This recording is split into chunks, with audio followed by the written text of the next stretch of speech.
So, welcome. My name is Jocelyn Langer. I'm your host tonight, and Christy Bassett is our co-host. So if you need anything, you can message Christy or me or the whole group. And I'm with NOFA Mass. I'm the new executive director of NOFA Mass. So I'm really happy to be here. So tonight's workshop for our 7 p.m. slot is how to start or convert to a cooperative business. And our presenters are Bonnie. Oh, Bonnie, I should have asked how to pronounce your last name. Hudspeth and Adam Trott. So before we get started, I just have a few announcements. We want to make sure to thank our sponsors who help to make the conference possible, and I encourage you to purchase from them. And when you do purchase from them, let them know how much you appreciate their support of NOFA. It really helps everything happen to have their financial support. Of course, we want to thank you, our viewers and listeners, and especially our members who make our education and advocacy work possible. So I also want to point out that we are presenting, attending, and hosting this workshop from land that was managed and inhabited before European colonization. So we're going to be showing this slide in many different workshops throughout the conference. Please take a moment to find your location on the map and honor those whose land you now occupy. And now I'm pleased to introduce Bonnie and Adam, and they will begin the workshop. Thank you very much. Hey everyone, how y'all doing? We can see some of you. So we're going to introduce ourselves in a minute here, but we just wanted to answer some of your questions and then ask you some questions. So you might, I'll share a screen here so you can see what we're going to be talking about today. We first wanted to get to know a little bit about you, and I love that some of you are eating dinner together while you're watching your nightly presentation, but we first want you to type 3 things in the chat, or you can shout it out if you're eating dinner. But we want to know where you live, just to get a sense of where geographically where you're located, your favorite summer food, and the name of your favorite co-op. So I'll put that in the chat,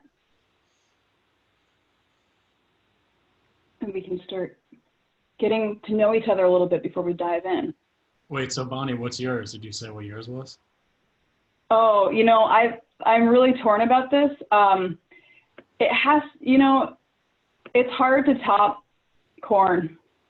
You know, it's that cultural thing of, you know, it's summer when, right? Oh, I see someone else. Looks like Sarah from the Cape loves sweet corn. So corn. Hey. Oh, we got New Jersey here. Caprese. Oh, Caprese is a classic. We got strawberries too. I have like strawberry, yeah, right there with the corn. I love that strawberries are like, there's like an early version of midsummer and a fall. Fall strawberries kind of blew my mind when I realized that was the thing. Ooh, ripe local tomatoes, Mary. Very nice. No summer. Cleveland, Ohio, cool. Yeah, glad you can make it, Michael. Riquezas del Campo Cooperative Farm. Ooh, I want to know more about that. Thank you. Watermelon. For lemonade. Oh, you're just saying that on a 90-degree day.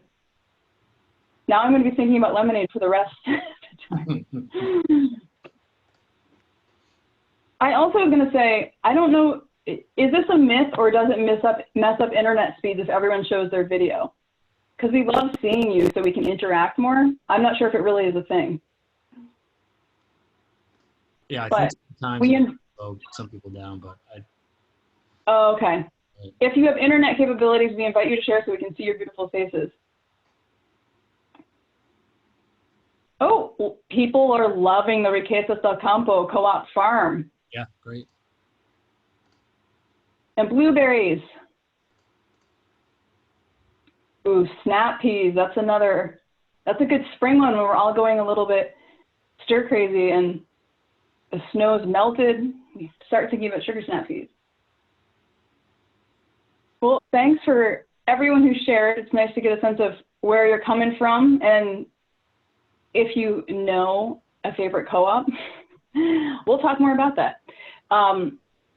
Now, before we jump in to kind of what our plan was, we want to know from you if you want to type in the chat, anyone who's here, why are you here? What do you hope to get out of this? What do you hope to walk or move away from tonight?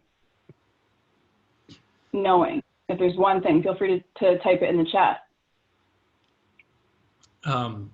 Yeah, and just so everyone knows, we do already, of course, have the slides set up, but we're able to focus on points that spark the most curiosity or interest from you.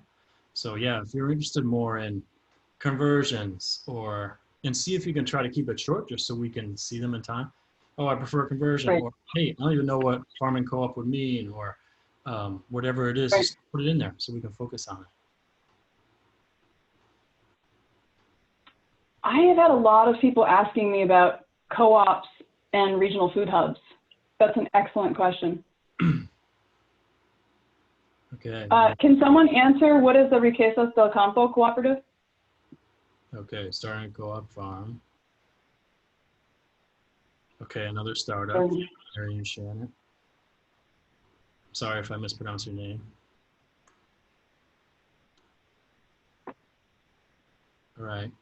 So hey, keep those ideas coming in the chat. Bonnie and I are going to go back and forth, so we're always going to have eyes on it. Oh, good. Good. I'm so glad to get the sense of why you all are here, because these are exciting. First of all, to see co-op farm school. Oh yeah. That would be incredible to me. Okay, and edible landscaping, consider co-op. Yep. Okay, Nate, thank you for that. We're going to try to talk about what the advantage is of having a co-op structure in order to get input, to divvy up labor and skill sets, and kind of a different way of expansion, reframing what expansion means for your business. Yeah. And this is, I love that someone brought up cannabis and hemp, because we're going to talk about, we need a system change here, and how co-ops are really the base for a system change, and that we know there's a lot of shady stuff with the legalization of cannabis and who profits from that currently. And it should not be one rich dude. It should be cooperatively owned. So thank you for bringing that up. All right, let's keep them coming if you haven't yet shared what you want to learn, or feel free to unmute yourself and ask if something comes up, or raise your hand. I think there's a raise your hand feature.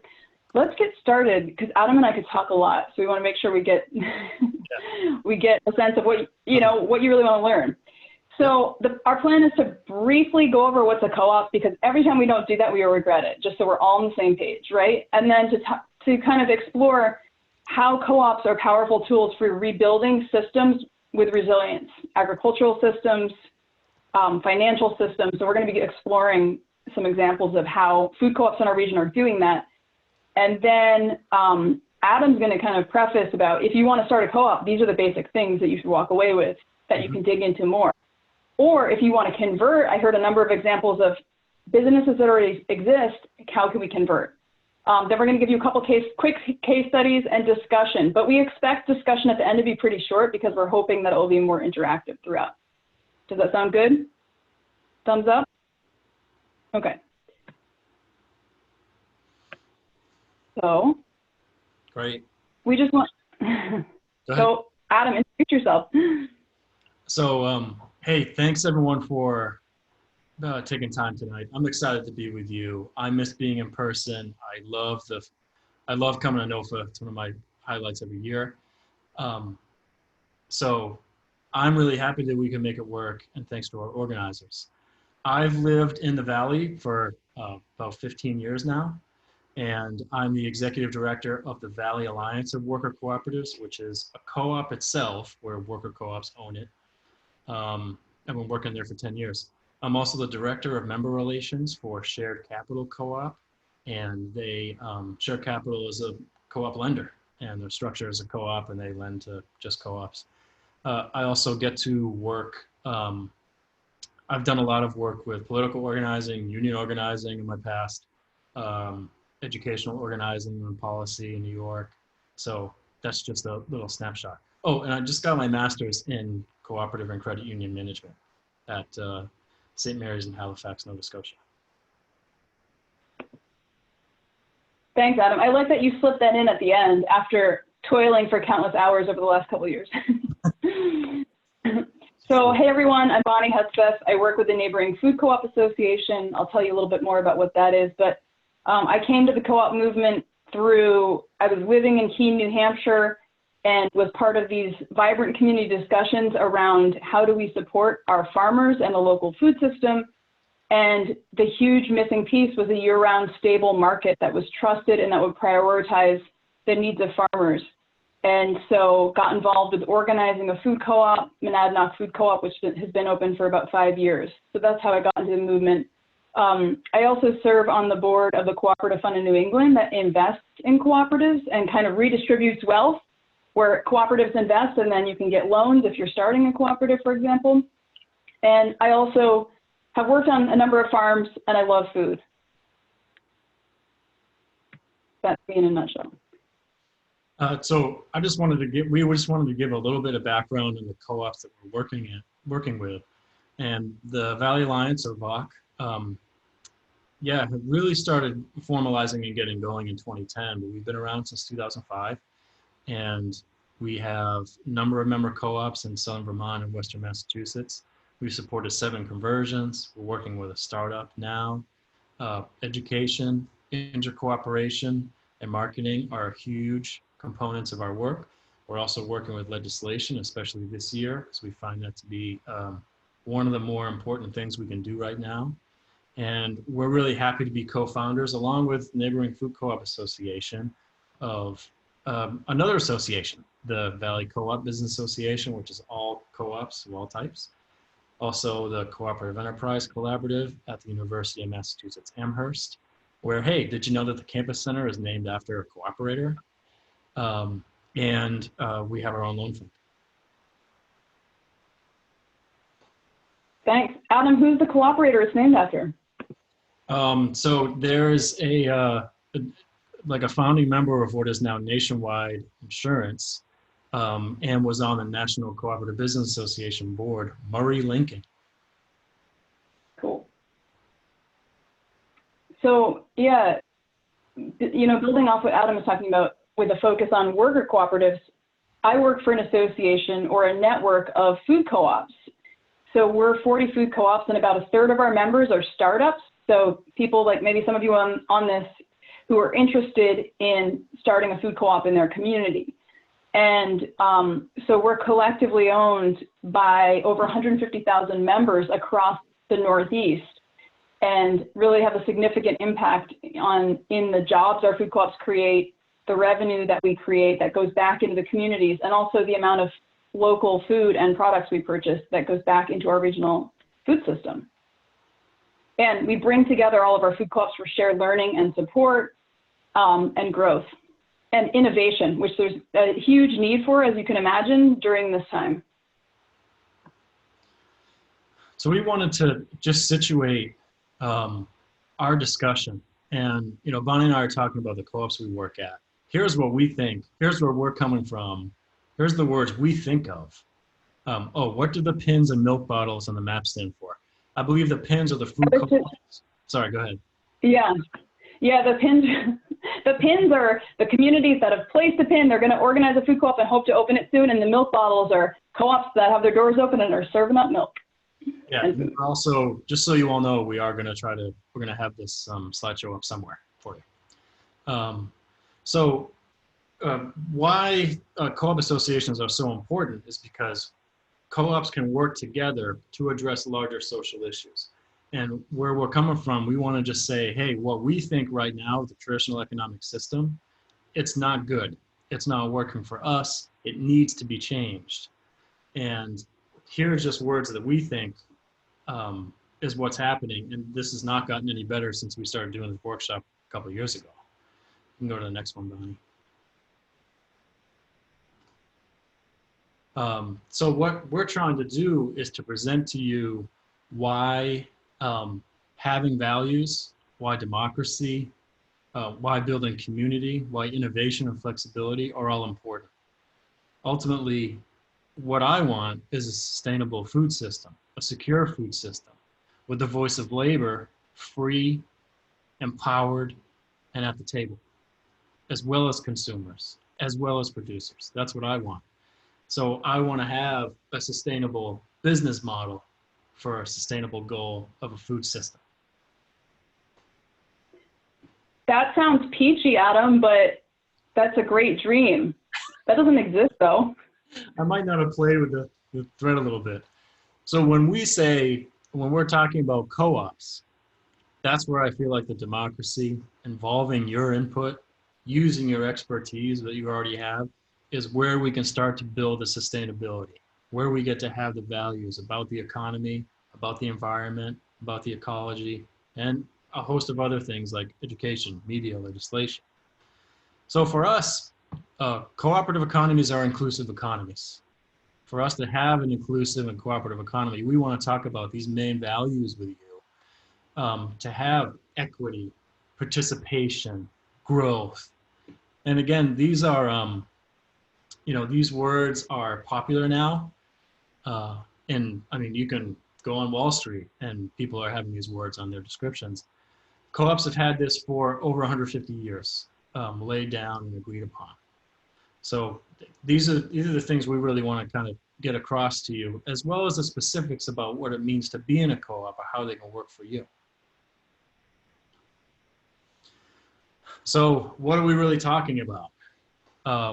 I won't do that thing where I'm just going to read the slide to you, but I will say that this meaning about being democratically controlled by and for members, that it's jointly owned, and that they have shared cooperative, shared principles and values.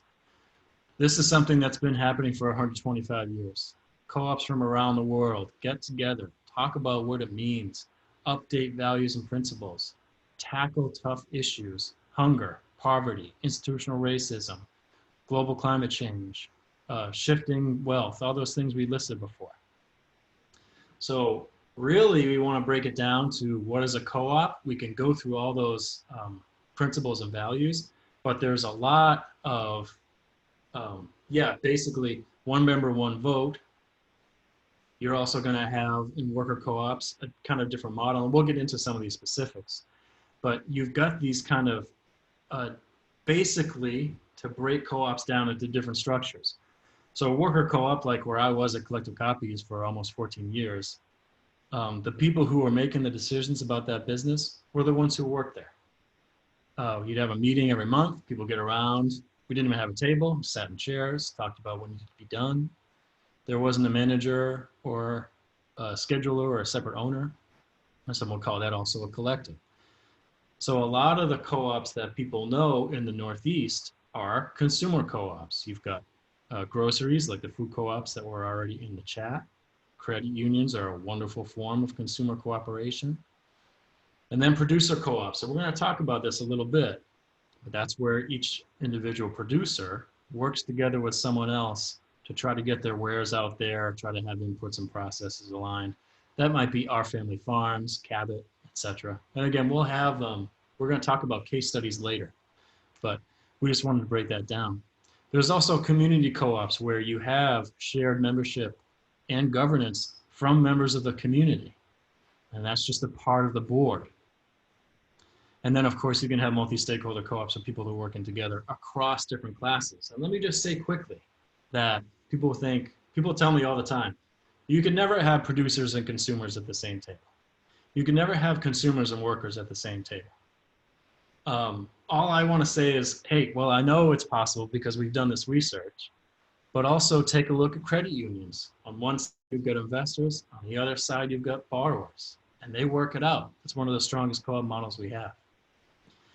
So to go back to the structure,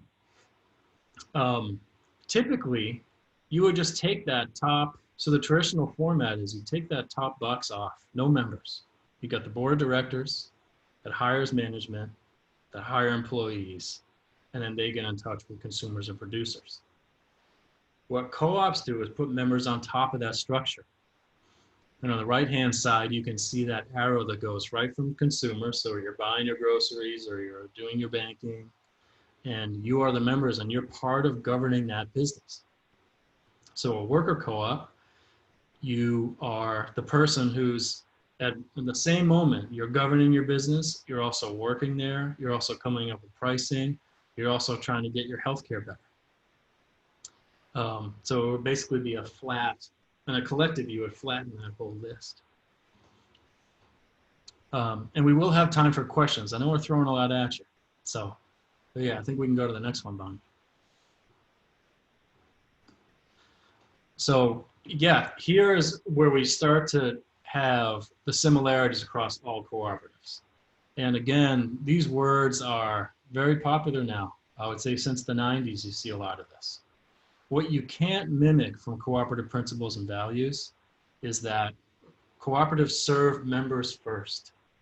If you want to sell to a co-op, if you want to have a co-op, members have to have a vote. And these principles are kind of imbued, are part of what you're doing. And yeah, we want co-ops to do well, to do well in the marketplace, to sell their goods, and to move a lot of goods. We want cooperative services and products out there. And they're done in a way that builds these principles up, to have education, to have autonomy and independence, to have voluntary and open membership.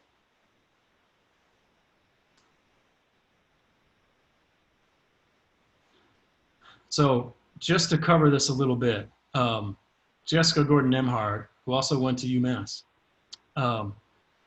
has unearthed a lot of research about the African American and Black cooperative movement in the United States, which is, there's a lot of activity that has not been promoted accurately, that has been overlooked, from W.E.B. Du Bois, Fannie Lou Hamer.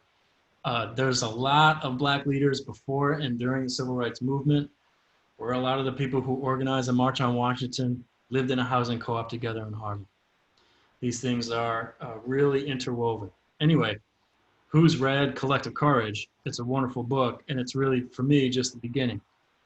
So we want to say that, and we want to acknowledge that there are, co-ops are survival mechanisms for people all around the world. And sometimes the story just gets told by a couple of co-ops that have access. We really want to tell you the whole story here and make sure you know that co-ops can take all shapes and sizes.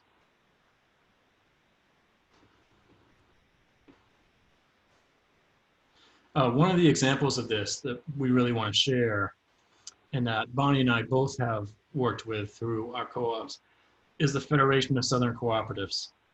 And they also run the Land Assistance Fund. Been around for just over 50 years. They focus on Black farmers and preserving Black land. That's a very difficult job right now. You can just follow the National Farmers Union to see what's going on in the New England Farmers Union. To find out what's going on legislatively, it's not pretty. And it's a really tough fight. So this also isn't just about getting your food at a food co-op, or it isn't just about finding a job at a worker co-op. This is a larger movement, and that's one of the things that's so beautiful about cooperatives, is that we're working on these bigger issues. Great, thanks, Adam. That cues up perfectly to the elephant in the room, which is we're in the middle of a global freaking pandemic, right? And so when we're talking about systems change, you know, at the beginning, people are like, when are we going back to normal? And then when you really think about normal is not working for a lot of us, right?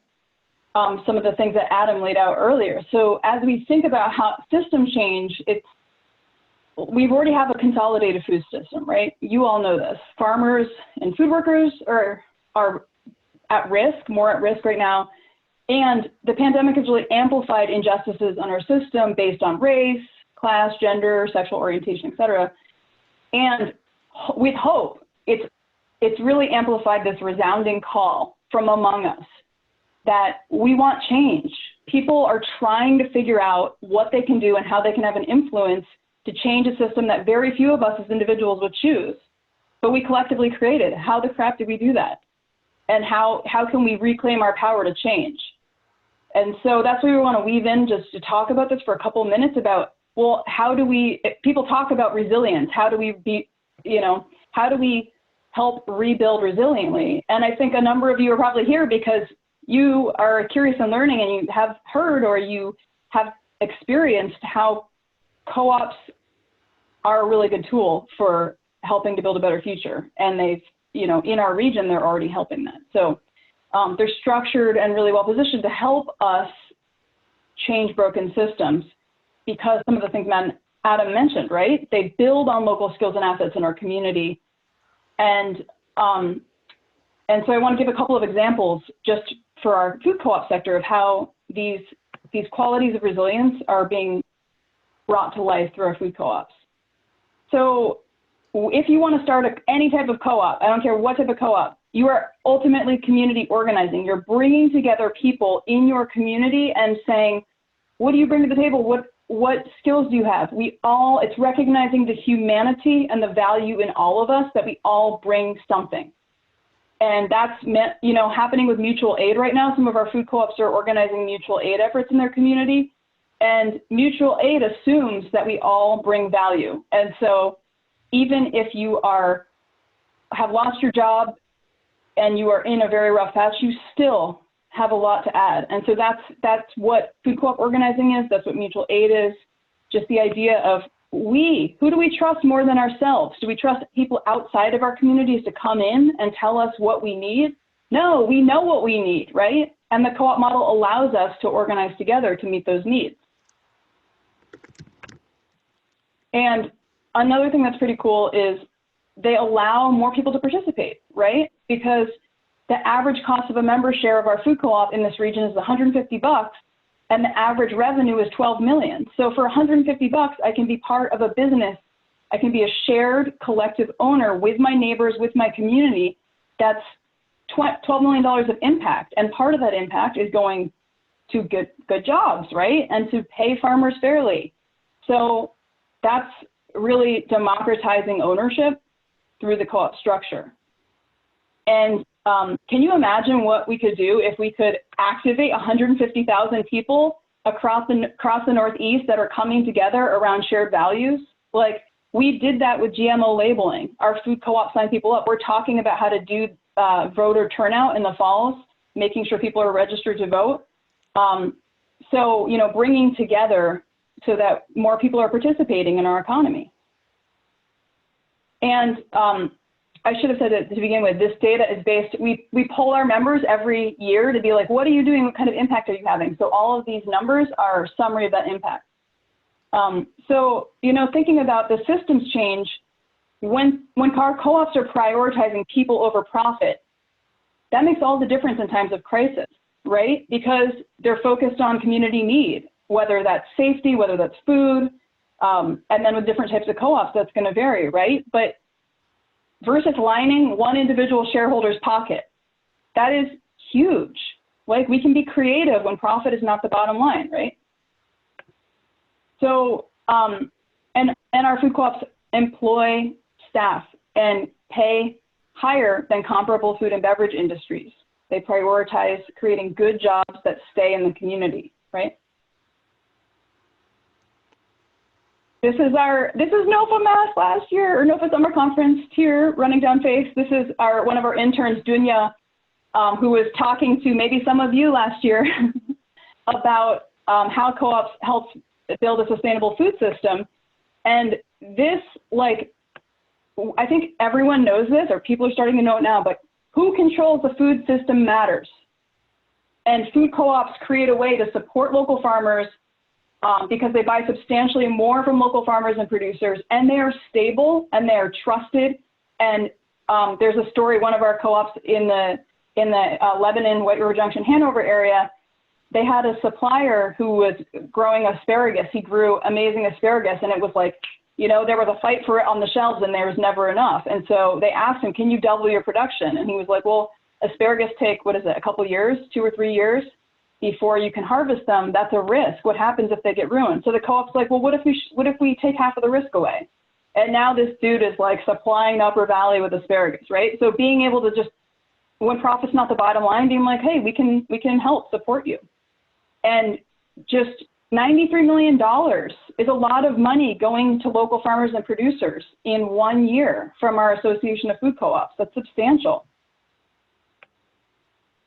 And right now, when we all think about how the hell do we get out of this crisis, it's good to look back at history sometimes and to look at the fact that food co-ops, because we're rooted in our communities, we've weathered storms. We have a track record for weathering storms like this. And the majority of our food co-ops not only survived, but they thrived during the Great Recession, right, of 2008.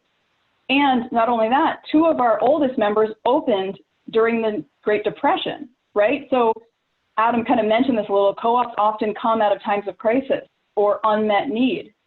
And to have a business model where most of the businesses in our association have been in business for over 30 years, where else will you find that? Definitely not in the conventional business world.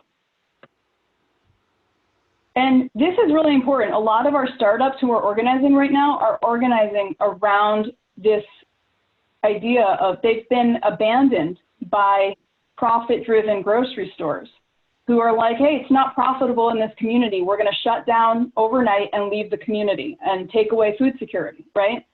And so because they're rooted in the community and owned by the community and accountable to the community, they're not going to leave searching for higher profits.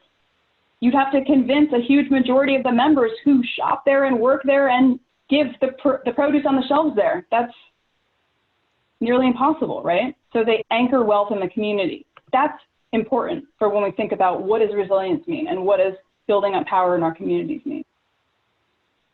Yeah, thank you so much for that, Bonnie. And that's just the beginning. We're going to talk a little bit more about why co-ops matter, but we really wanted to give you the basics of where we're coming from, that it's not just a business, although it is a better way to run a business.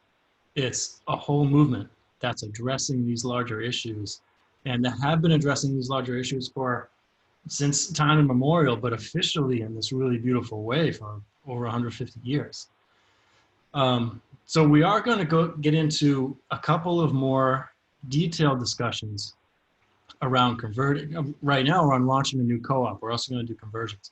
But I want to just say, hey, if you have questions about this first part, about why co-ops matter, about why principles matter, put those in the chat and we'll try to get to those later.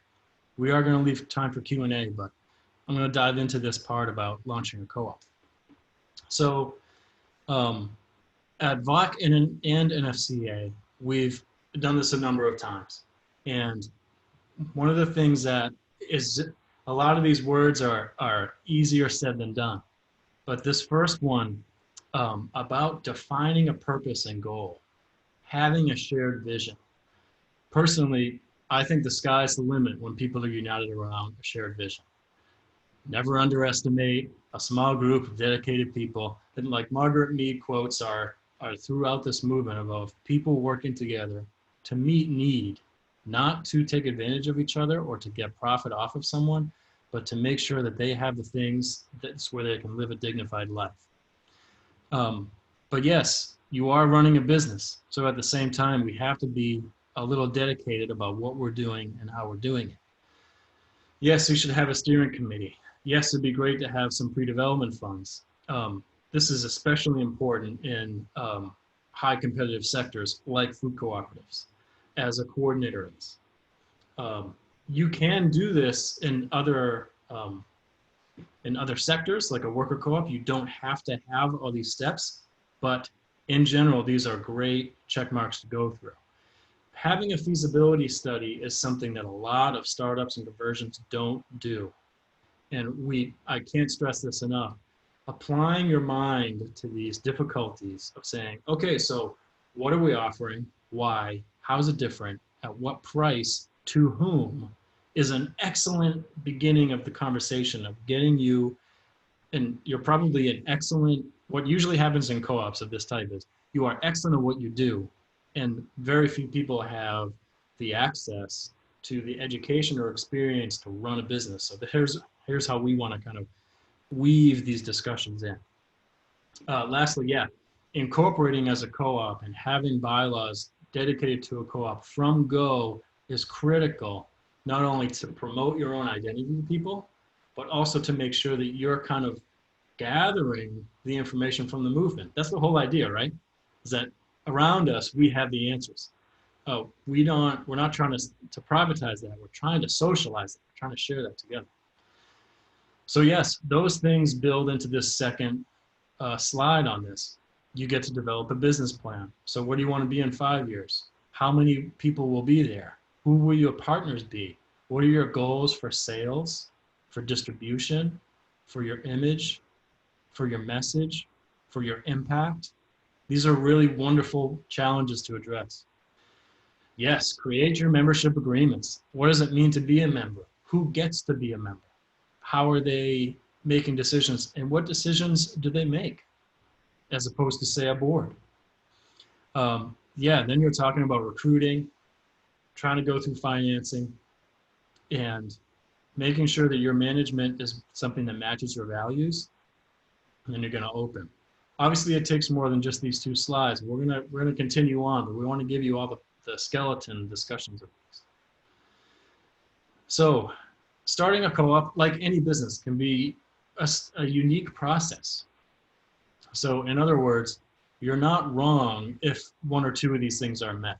Like a lot of times it does take a little bit longer to incorporate because you want to make sure your core group is on the same page, or something like a pandemic happened. So what we're trying to say here is, yes, you can be faster. You might even be a little slower, although slower than 12 years would be, definitely something that's going to take a lot of dedication from you. Those are the basic timelines, and within these timelines are more specific benchmarks that we can give you at a later date, but we did not want to go through the very detail-oriented part. I think it's much more important right now to give you the broad stroke understanding, and you can apply this to your own industry once you understand it. The resources needed are that leadership. And sometimes it's just, if you feel committed to it, don't be shy about it. And don't worry about a search for legitimacy. Co-ops are legitimate. I would imagine your business is legitimate. Be bold in that. And communicate your vision to others, and learn to communicate it effectively in a way that's welcoming and gets input from people.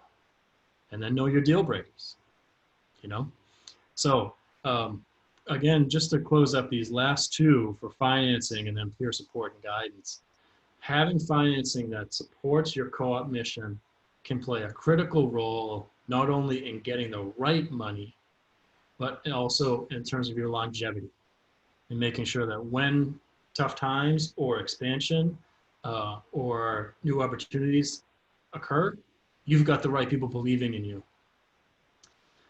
Yes, and then peer support. This is what, I think VOC has had more conversions than in this area than I think anyone else, because we get to talk to each other, because you take out the mystery and the lack of trust. You just have a conversation.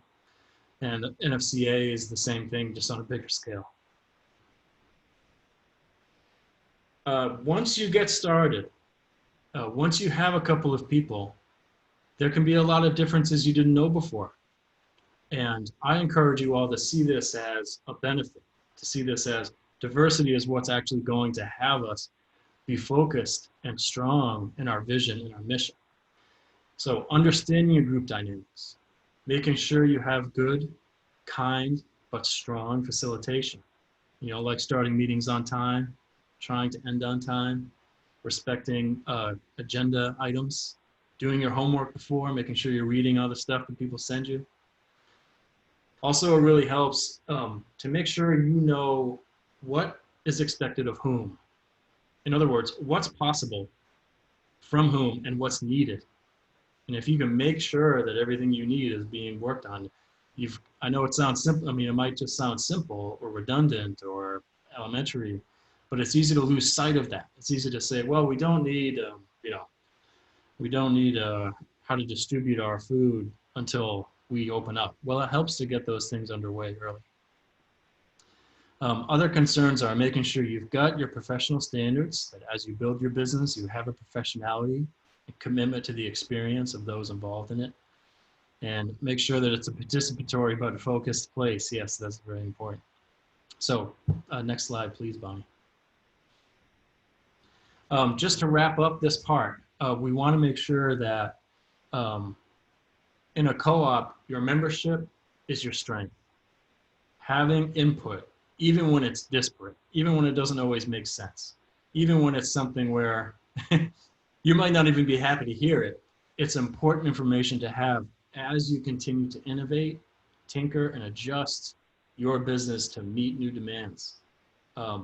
When Collective Copy started in Northampton, there's 2 shops. There were 5 printers in Northampton. Now there's only 2 or 3, depending on how you count. So it's our process that's kept us strong. Yeah, and I think one of the things that is easy to overlook after you get started is that the cooperative principles and values are things that can help serve you in problems, not to take you away. The famous quote is, cooperatives that see being a co-op as a problem have a big problem, and that's the big flag. Instead of saying, okay, well, we have, we're not making enough money, we need a new deli. Let's hear from members. Let's make sure we know what members want. Let's make sure we know what the experience members want to have is. And I got to tell you, most traditional firms pay a lot of money to have access to the information that membership provides to its co-ops because you're running it. They, trying to get marketing studies, make sure there's case studies of what other things have worked. That's why a lot of these things look the same when you're looking at a Barnes & Noble. Okay, training is really important in a lot of these things. Financial oversight can sound a little obvious. There are accountants and bookkeepers out there who support the cooperative structure. We can connect you to them. Having strategic planning is key, ongoing, and then continuing your communication, facilitation, and conflict resolution. As you read the slide for guidelines for success, I just kind of want to relate one dynamic I see a lot in startup and early conversions. That is, let's say Bonnie and I keep disagreeing about how we're going to run this slideshow. It might just be Adam being Adam and being, closed-minded. But sometimes in a larger cooperative, I might have one idea of saying, well, I wanted to save money, is changing the example to running a business. I want to be fiscally conservative. I think we should plan for the future. And maybe Bonnie's saying, right now is a special moment. We need to take advantage of what's happening right now. Instead of just letting Bonnie and I, bang our heads together, it's important to say, okay, we've heard from you two. We're going to involve the rest of the group and recognize that you two are doing us a service by representing an important discussion in any cooperative. So that's what a strong, committed membership does. It says, okay, now I'm understanding this better. Thank you for sharing, and not letting that conflict be seen as a terrible thing. Ongoing investment in your membership and your workers is critical to having an educated and committed base. With that, again, you can survive anything. If you have technical assistance, try to get it from the source, from co-ops, from co-op associations, and reputable developers. People who have had a lot of stories that say, oh yeah, they really helped me out with something. Obviously, as someone who works for an association, there's a lot you can get done by working with other co-ops, by saying, oh, you worked on this before and you've worked on that before. I mean, like Bonnie was saying, some of our co-ops are older than we are put together, and they've weathered a lot of storms together. So that's it for that part. Yeah. Let's do a pulse check. How's everyone doing? You still with us, or have we wilted in the heat? Also, before we're going to kind of transition into talking about food co-ops for a minute and then conversions. But any questions that came up so far? You can feel free to shout it out. I don't see anything in the chat. And Bonnie, we did have one question. There was a question a little while ago about nonprofits, and I have a related question. I don't know if you want to address that now or when you talk about conversions, but yeah, that was from Heather, I think. Yeah, thank you. Okay, yeah, let's go for it. Yeah, I was going to say that, so there's a lot of gaps in this economy, and nonprofits are filling a lot of those gaps. Whether it's needle exchanges, some food hubs, whatever you have, nonprofits are doing important work. the difference between nonprofits and cooperatives, I'm just going to share my experience, and Bonnie, please share yours, is Yeah. that nonprofits are often done on behalf of a community. This is not always the case. And in fact, yours might be one of the exceptions at a food hub or a food processor. Typically, nonprofit status can be very hard to get. It often takes a very savvy staff person to apply for the right grants. And I know that grants can be seen as free money, kind of like falling out of the sky. My experience is that it's very tough to get. And the only thing tougher than getting one is getting the second one. What co-ops can do is provide you with a business model that has real democracy in it. And you get to have more control and agency in what your business model does, as opposed to a nonprofit that can be more traditionally hierarchical. Not always, but traditionally that's how it is. Bonnie, please, you want to share? I would love to add to that. Just, agency is so important. And also, I've noticed that even as our startup food co-ops have started writing grants, even though they're not nonprofits, then the grantors have special requests, and then they're altering the course of their vision and mission to meet those requests. And that's, you don't want to be in that position. So when you're organizing a food co-op, it's of, by, and for the people, right? So you're setting the agenda, and if the agenda is going off course, you have the ability to hold each other accountable because you're neighbors, or you bump into people, when you see them, right? Great question. Yeah, thank you. And we can talk more about it. We do have the question about ESOP. Sorry, was that what you were going to say, Jocelyn? Yeah, yep. Okay. So, hey, this is a perfect question. And in fact, someone earlier said King Arthur Flour for their favorite co-op. King Arthur Flour is officially an ESOP. What's an ESOP? ESOP is jargon acronym for Employee Stock Ownership Plans. This was a big movement coming out of the 70s and 80s, trying to have worker ownership as the method for A, worker power, and B, to root jobs and communities. This has not worked out perfectly, but the difference between ESOPs and co-ops is the democratic control and governance. The ownership can be similar, although in ESOPs, for example, it could be easy for me to own 100,000 shares and for Bonnie to own 10 shares. And it's a one share, one vote. It's also would be possible for Bonnie to be the owner of the business and workers only own 20%, and I'm on the board representing the 20%, trying to have sway in the ESOP discussion, which can be very difficult and historically has proven so. Whereas in a co-op, it's very different. Members are running it, and yeah, you might have disagreements as a member, but like Bonnie said, it's much harder to have a whole group of people who rely and patronize a business to want to sell it. Right, and when the rubber hits the road, if you're structured as an ESOP and some corporate mega giant gives you a super good offer to buy you out, and you still have the ability to be outvoted, right? There are situations where, ESOPs are certainly better, I would say, than a conventionally structured business, but who has ultimate power and agency over what happens? Yeah, and there's a much deeper discussion on this that please email us. But yeah, this is a big discussion right now in the movement because of the silver tsunami, because there's so many businesses and business owners who retire, and the pandemic has not made it any easier in order to reach those owners to say, hey, let's keep these jobs here. Salary or payment structure. Bonnie, did you want to go first on this? Look like for members. So, well, I can give an example. It's pretty simple for a food co-op, right? Food co-ops can be owned by just the consumers, which most of ours are. In Canada, they call them solidarity or multi-stakeholder co-ops, where both the workers and the consumers own them collectively. But in a consumer co-op, the payment for a member, it would be, it would be in the form of patronage dividend. Our co-ops used to give discount at the register. Turns out that's not a really successful business strategy. It can get you in trouble when you give away profit you have not yet made.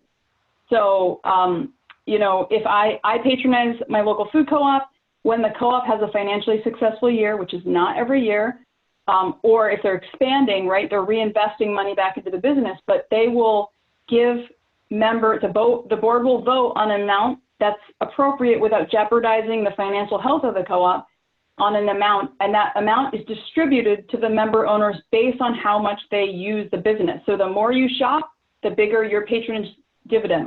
So it's really the most democratic structure possible. What would you add, Adam, for a worker co-op? Well, just for me, Bonnie, with that example, because I really love, I think patronage dividends are one of the coolest things ever. Like I'm a member of River Valley Co-op. They operate on a patronage dividend. So I got a check for, well, I got a voucher for what could be $1.53, which is only part of my patronage because another part is saved by the co-op to capitalize.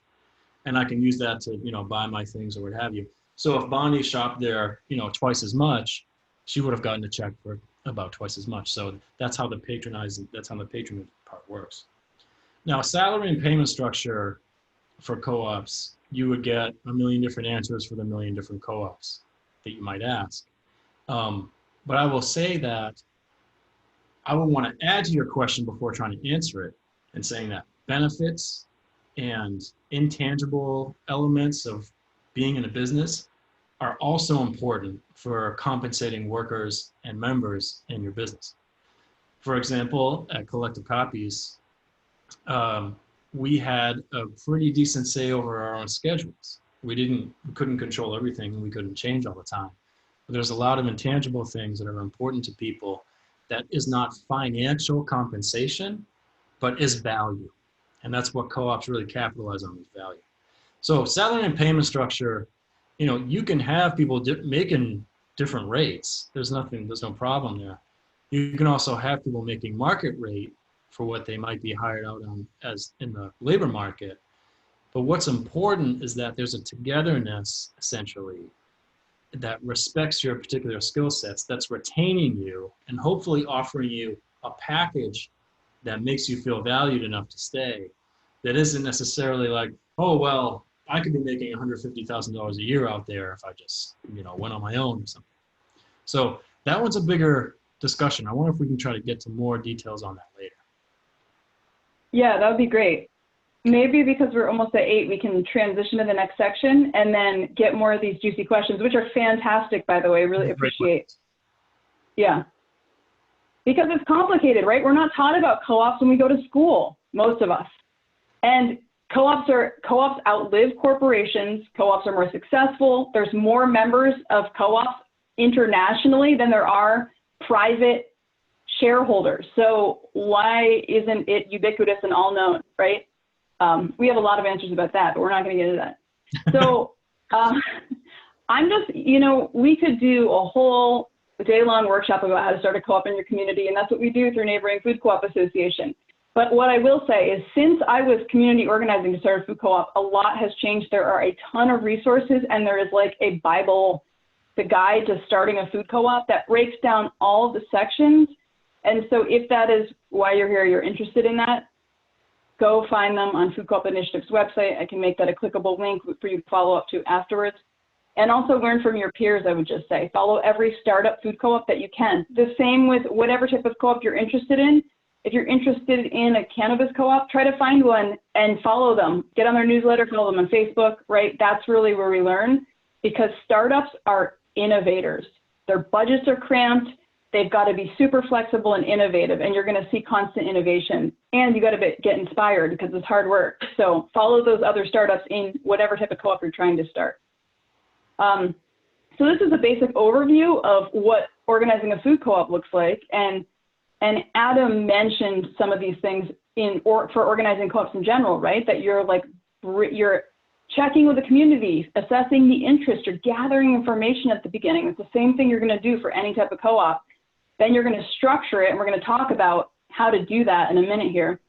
And then you're going to do feasibility. The make it or break it for startup, because it's grocery stores in the most competitive market, thanks to Amazon, Whole Foods, et cetera, they really have to do a feasibility study. They will fail if they do not do market study. So it's really crucial to do that research so that you're setting yourself up well. That's the basis of your business plan, right?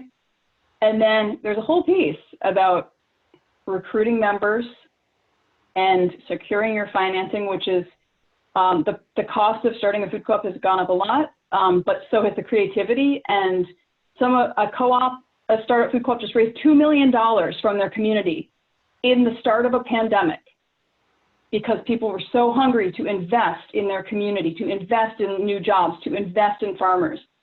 And then you got to find a site. That could be a very long workshop. But something that I want to mention that's not explicit in starting a co-op manual is that you're not just building a food co-op. You're not just building a print shop. You're not just building a herb farm. You are building a movement. It doesn't matter whether you're a worker co-op or a food co-op. And that co-op organizing is mutual aid organizing, right? Identifying the need, and then it's figuring out or a problem, right? We don't have access to healthy food. And then you build a business to help you solve that problem that's jointly owned and jointly controlled by you for your mutual benefit, right? So that's community organizing. And it took me a while to identify that. Adam mentioned he's a political organizer. That's community organizing. You learn how to talk to people. You build relational power. You have these conversations that you can then build these connections out. And that's the most important thing, is kind of storytelling and building up relationships. Because the coolest thing about Monadnock Food Co-op was we launched the membership drive, we incorporated, and we were like, okay, who are going to be the first people to join? And I got checks in the mail of membership from the head of the Democratic Party and the head of the Republican Party on the same day. And I'm like, well, isn't that a cooperative, right? Like, on the boards of directors, it doesn't matter what your political affiliation is. We have farmers, we have doctors, we have teachers, we have parents. So it's just like everyone has a skill to add. So I would just say that having that realization will help you if you look at organizing a co-op through a community organizing lens. And this whole concept of mutual aid, Adam mentioned collective courage.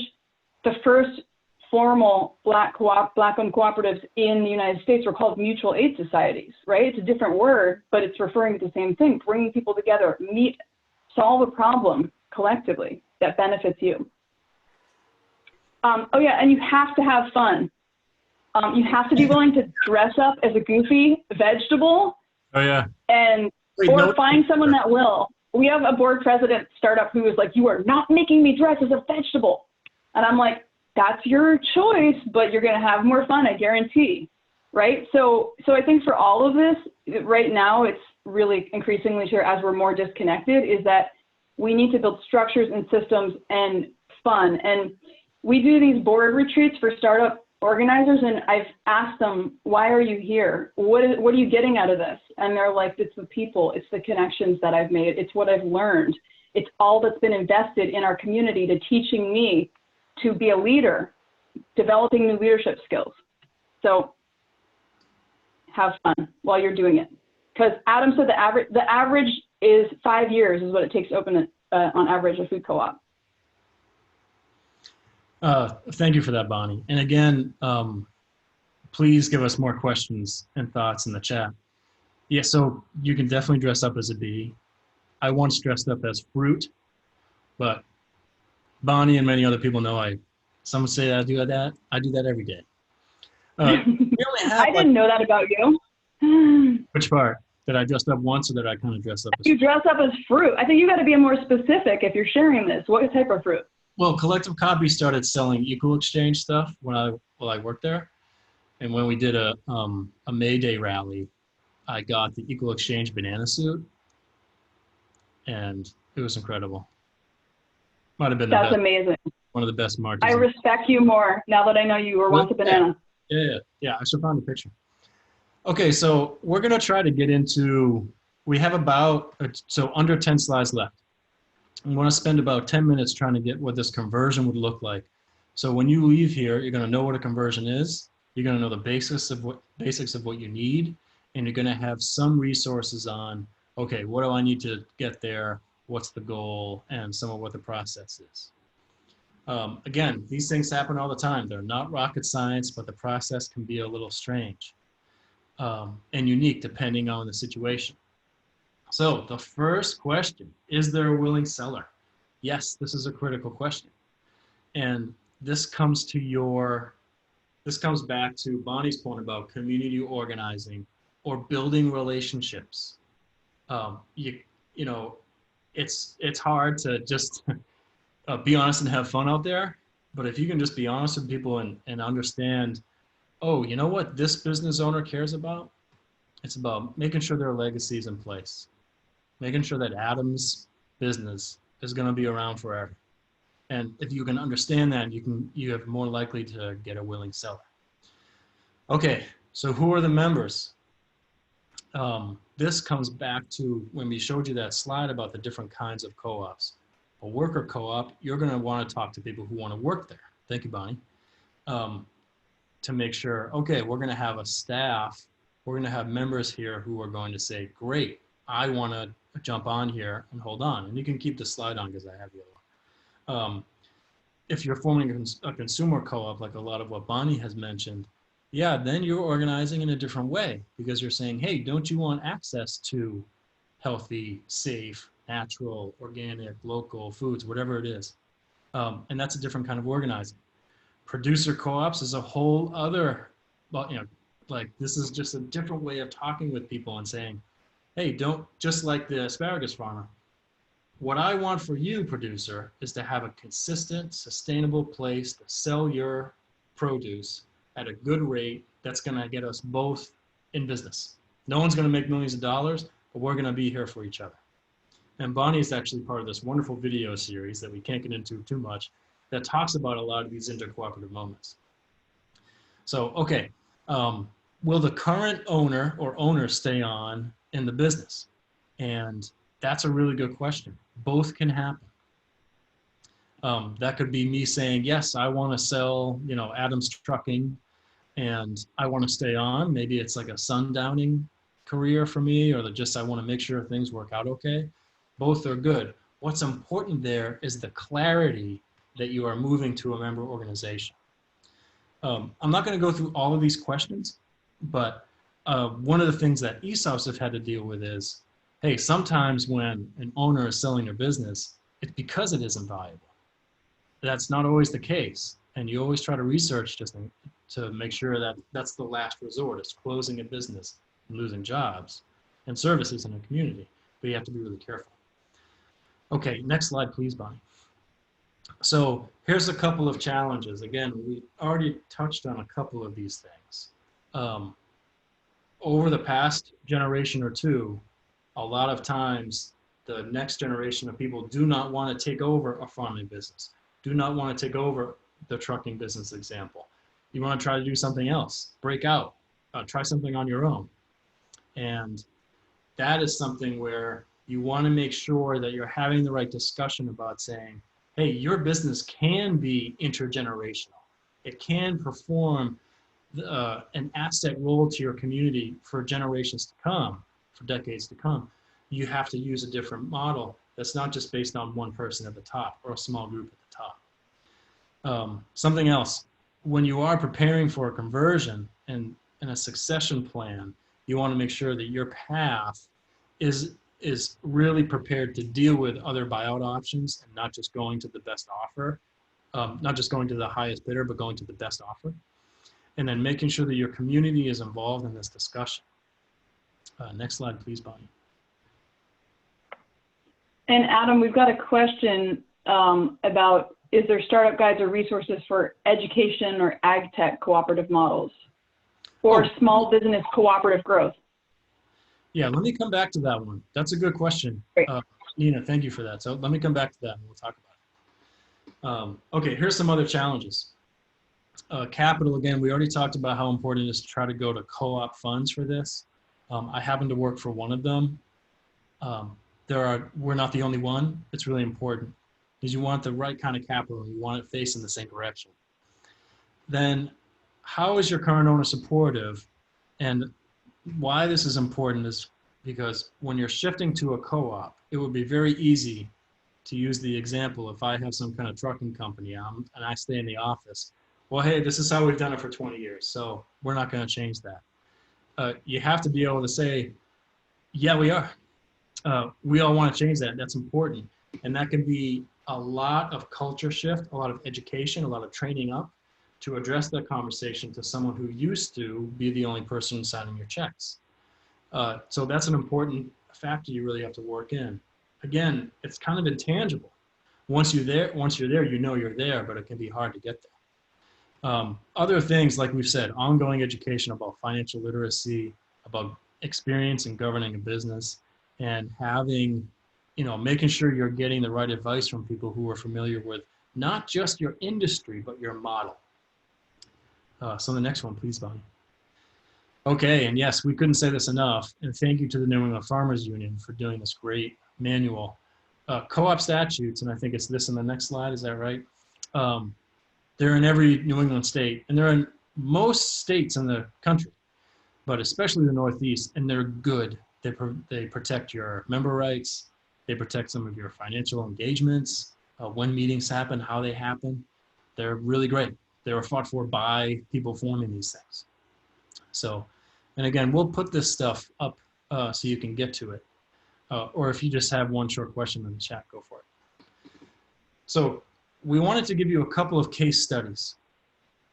Bonnie already talked about this one, and Bonnie, please feel free to jump in on this one if you like. The Real Pickles has been around for a while. I imagine a couple of you at least know about them. And founded in 2001, they wanted to make sure that Real Pickles was going to last forever, whether they wanted to move on from it or not, Dan and Addie.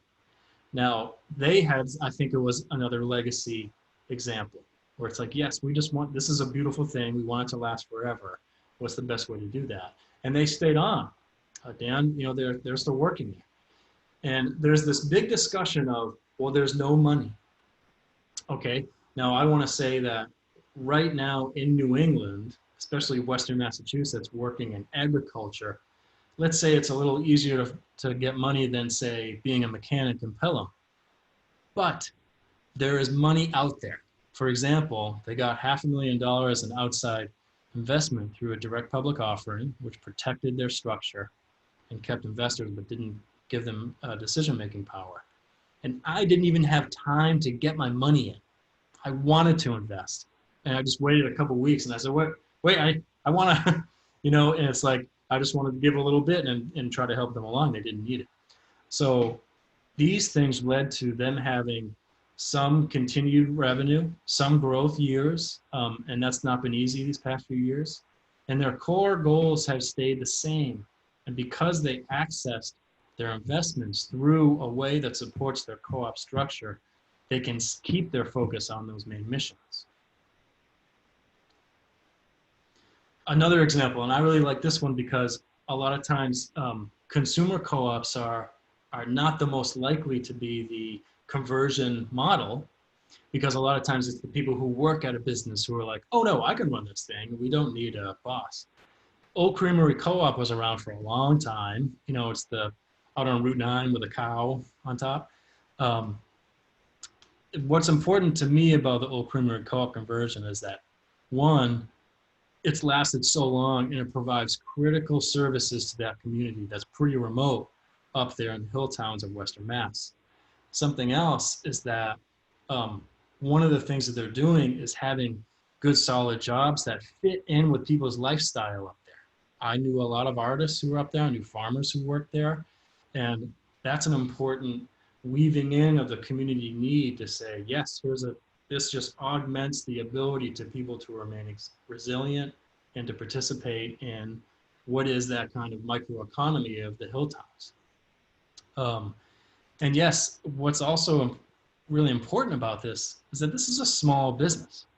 This is almost a micro business where you've got 35 employees. I can tell you a lot of those aren't full-time, and you've got a revenue that has, or Bonnie, you might be able to say more about how much full-time or FTE there is.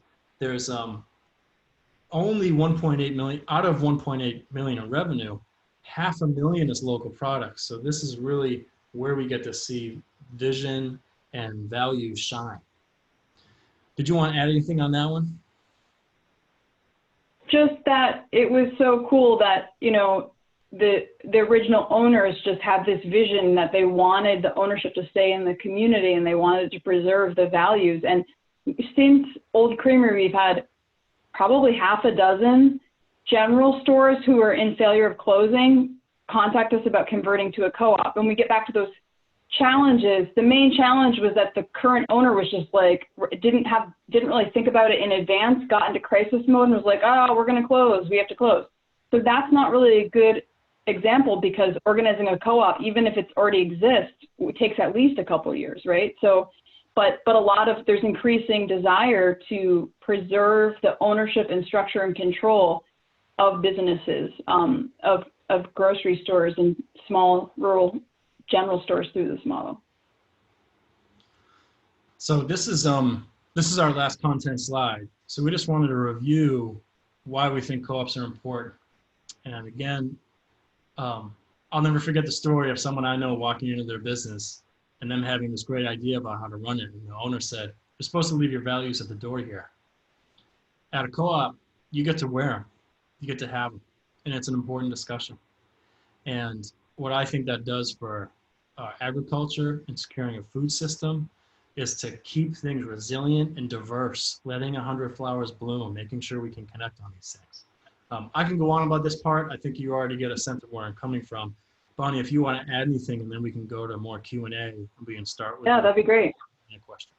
I think one reflection is we kind of, as NFCA staff, we divide the NOFA conferences based on where we live. And so what's been really cool, I've tabled at NOFA Vermont for the last couple of years, and I've seen lots of young farmers approaching me being like, "Oh, you're a co-op person. I want to convert my business to a co-op," or "I want to start a co-op." And so that's really exciting. It's a breath of hope that the next generation is understanding either they want to start a co-op or they want to convert their family farm. They don't want to run it by themselves, right? And rather than the family farm being sold off, they're like, but what if we could have a producer co-op where we collectively owned equipment so that we didn't have to buy the huge equipment that we need by ourselves, that we could collectively pay a marketing person like Deep Root Organic Co-op, which you can buy at a lot of our food co-ops, right? Their marketing person allowed the farmers to go back to being farmers and not have to be farmers, marketers,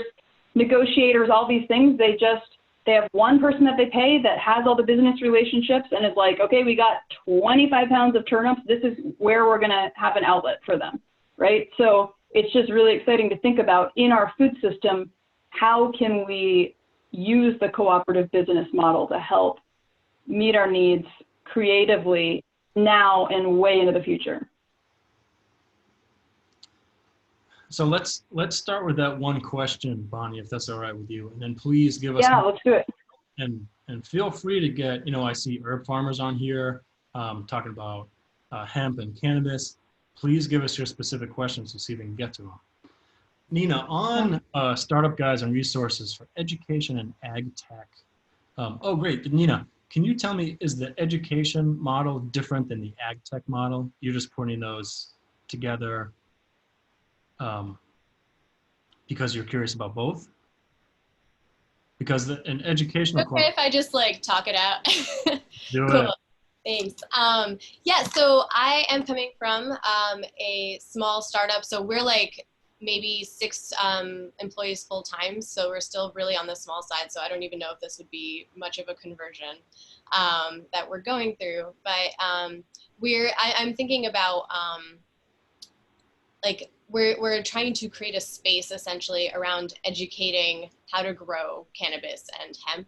We have a technology aspect, so we are in the ag tech field in that we're engineers for those for the growing community. Basically, that's kind of how we're positioning ourselves, and so we want to create an education component of that as well. We're creating partnerships with our local farmers. So kind of I'm trying to think of, where exactly we would be, like which industries we would be similar to how we're trying to kind of grow our model. And that's sort of what I was trying to get at with the startup guide, that there's anything in that kind of industry where it's really, it's all new. I'm not sure. Yeah. Thank you very much, Nina. So this is important stuff, like what Bonnie was saying before. We got to make sure that these industries don't just end up you know, being the next monocrop.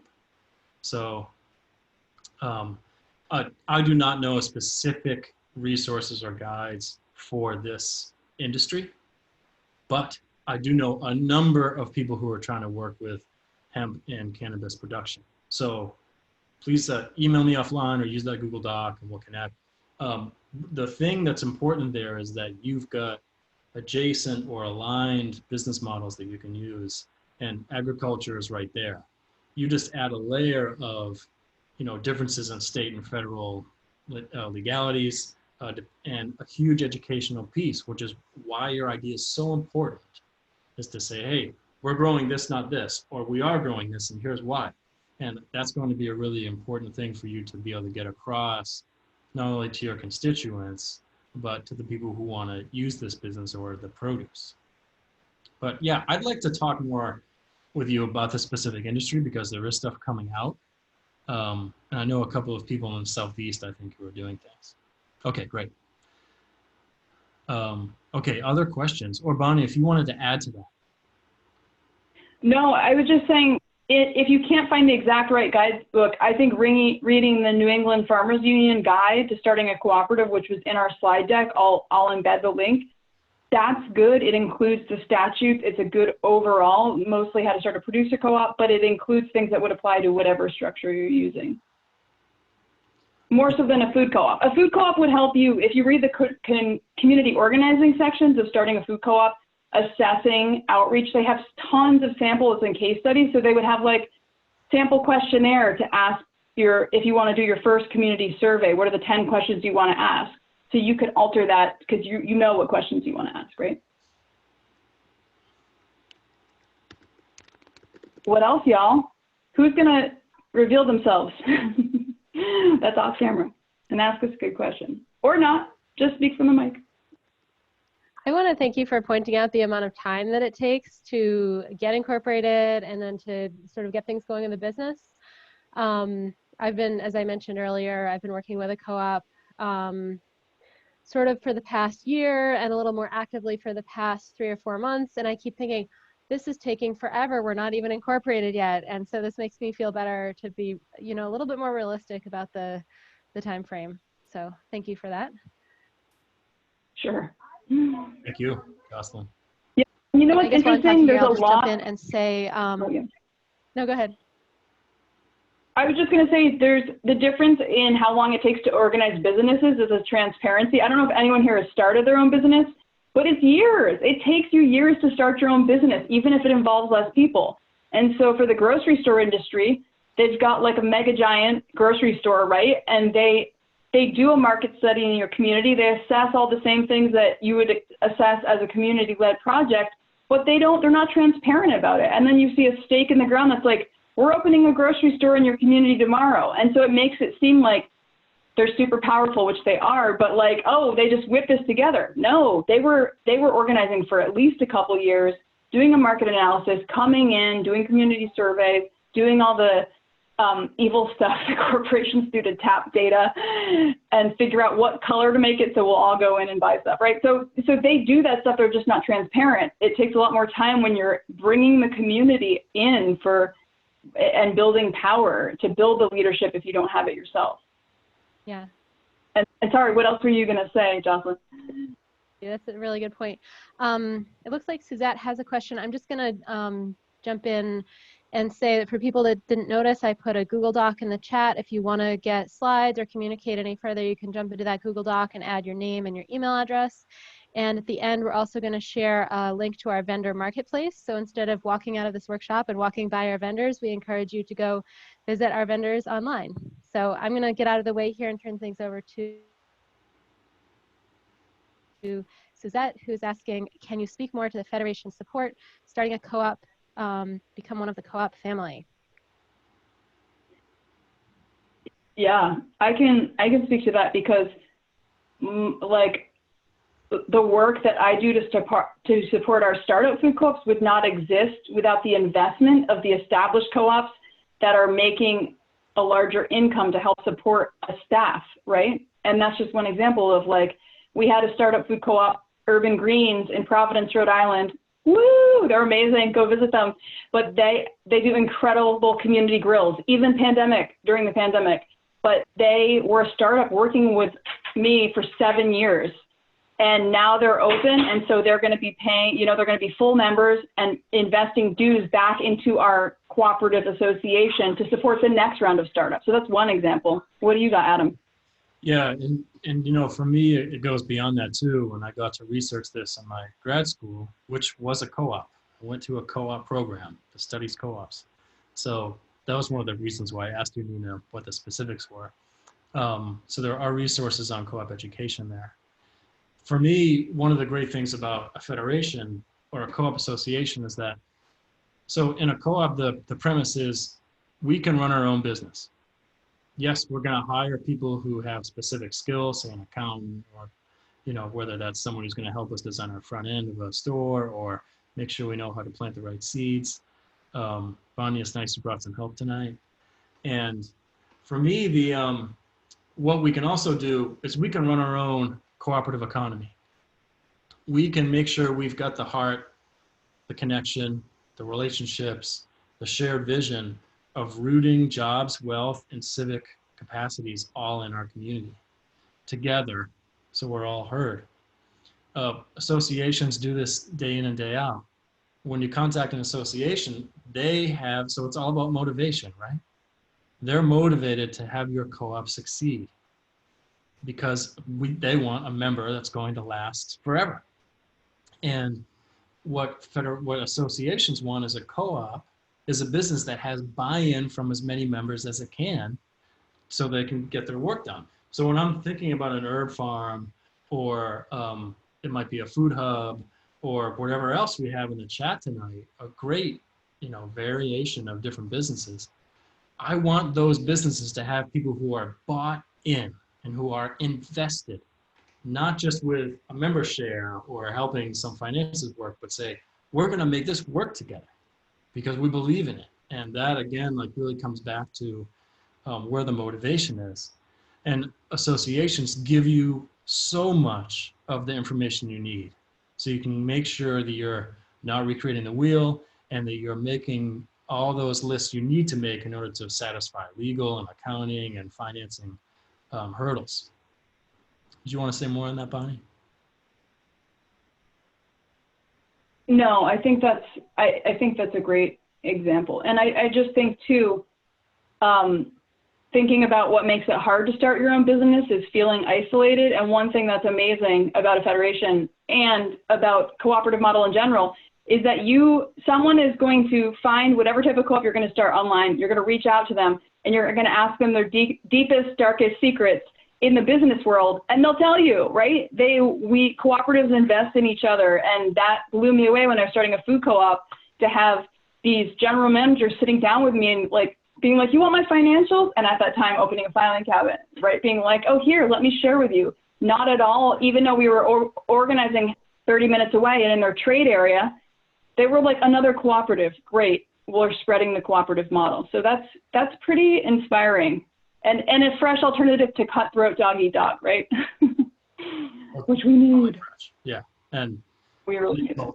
One of the things I like to ask is, what if instead of our associations like NFCA and VOC having a total of 40 something businesses, what if we were the ones who got in there early, kind of like what Nina's trying to do with an industry? And what if there were thousands? The impact we can have on the economy. So yeah, Suzette, thanks for that great question. We only have a couple minutes left. Are there any last questions, or maybe Bonnie and I can just have some final thoughts before we sign off? I want someone to do a cooperative food hub. I heard someone asking about it, and there's pieces of that, like the Intervale Community Farm up in Burlington. They have actually applied the cooperative structure to a CSA, which is fairly cooperative anyway, but it actually gives ownership. It roots ownership among more than one CSA owner, right? So I challenge you all, whoever's involved, do a cooperative food hub, structure yourself as a cooperative, have producer and consumer members so that we can next time in a couple of years, maybe 5 years, present with you, have you be the presenter and share how you did it. Yeah, and I don't mean to just make too much of one example, but Nina, you mentioned that there's only 5 or 6 of you. That's not a number that precludes anything, and it certainly does not mean it's not valuable.